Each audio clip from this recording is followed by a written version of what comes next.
Hi నమస్తే welcome to NSTV. Saroornagar indoor స్టేడియంలో ఈరోజు బీఆర్ఎస్ పార్టీ ఆధ్వర్యంలో నిర్వహిస్తున్న యువ సంగ్రామ సదస్సుకు హైకోర్టు అనుమతి ఉన్న మాజీ మంత్రి సబితా ఇంద్రారెడ్డి, ఆర్ఎస్ ప్రవీణ్ కుమార్, కార్తిక్ రెడ్డిలను అక్రమంగా హౌస్ అరెస్ట్ చేయడం దుర్మార్గమని మహేశ్వరం నియోజకవర్గం ప్రధాన కార్యదర్శి మురుకుంట్ల అరవింద్ శర్మ ఆగ్రహం వ్యక్తం చేశారు. ఆర్కేపురం డివిజన్ అష్టలక్ష్మి దేవాలయం కమాన్ వద్ద బీఆర్ఎస్ నాయకులు ఆందోళన చేపట్టారు. రేవంత్ రెడ్డి ప్రభుత్వ తీరుపై అరవింద్ శర్మ తీవ్రంగా మండిపడ్డారు. సభను అడ్డుకునేందుకు ప్రభుత్వం, పోలీసులు ఎన్ని కుట్రలు చేసినా హైకోర్టు అనుమతితో సభ జరుగుతుందని అన్నారు.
ఈ కాంగ్రెస్ ప్రభుత్వం 2023 ఎన్నికల్లో హామీ ఇచ్చిందో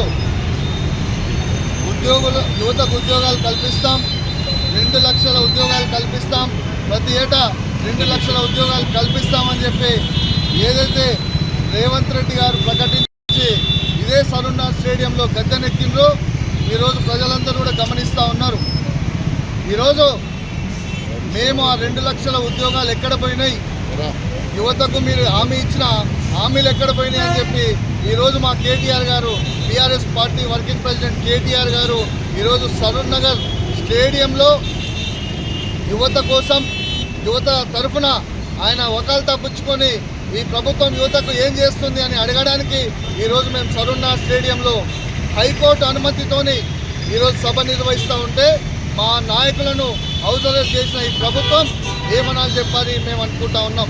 ఈరోజు సబితా ఇంద్రారెడ్డి గారిని, కార్తిక్ రెడ్డి గారిని హౌస్ అరెస్ట్ చేసి ఈరోజు ఈ యొక్క ప్రజాపాలన అంటున్న ప్రభుత్వం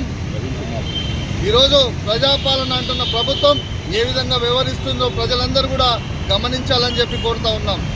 ఈరోజు కేటీఆర్ గారు యువత తరఫున, నిరుద్యోగుల తరఫున ఈ ప్రభుత్వాన్ని నిలదీసే కార్యక్రమాన్ని ఈరోజు సరూర్ నగర్ స్టేడియంలో పెద్ద ఎత్తున పెట్టుకుంటే ఈ ప్రభుత్వానికి, రేవంత్ రెడ్డి గారికి పుల్లబొట్టి ఈరోజు ఈ సభ జరగనీయకుండా ఎన్ని అడ్డంకులు చేసిండో మనం అందరం కూడా గమనిస్తూ ఉన్నాం.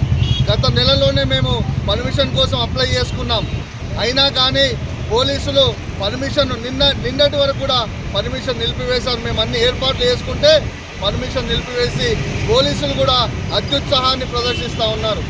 ఈరోజు మేము కోర్టుకు వెళ్ళి హైకోర్టు ద్వారా ఈరోజు మేము పర్మిషన్ తెచ్చుకో ఉంటే ఆ పర్మిషన్ను కూడా నిరోధించాలి, నాయకులను అక్రమంగా అడ్డుకోవాలి, ఈ సభకు రానియకుండా నాయకులను అడ్డుకోవాలని చెప్పి ఈరోజు మా local MLA, Maheshwaram local MLA ఆమె నియోజకవర్గంలో కూడా తిరగకుండా ఆమెను అరెస్ట్ చేయడం ఇది దుర్మార్గమైన చర్య. మేము ఈ ప్రభుత్వాన్ని హెచ్చరిస్తూ ఉన్నాం, ఈ పోలీసులు హెచ్చరిస్తూ ఉన్నాం. మీరు ఇకనైనా మీ డ్యూటీ మీరు సక్రమంగా చేయండి. హైకోర్టు మీద కూడా మీకు అది లేక ఉంటే, గౌరవం లేకుండా ఉంటే ఇది ఏ ప్రజాస్వామ్యమా, ప్రజాపాలన అని చెప్పి మేము అడుగుతూ ఉన్నాం. ఈరోజు వెంటనే సబితా ఇంద్రారెడ్డి గారు కానీ, కార్తిక్ రెడ్డి గారు కానీ ఏదైతే హౌస్ అరెస్ట్ చేశారో వాళ్ళందరినీ వెంటనే విడుదల చేసి సభకు వచ్చే విధంగా ఏర్పాట్లు చేయాలని చెప్పేసి ఈ ప్రభుత్వాన్ని కోరుతా ఉన్నాం.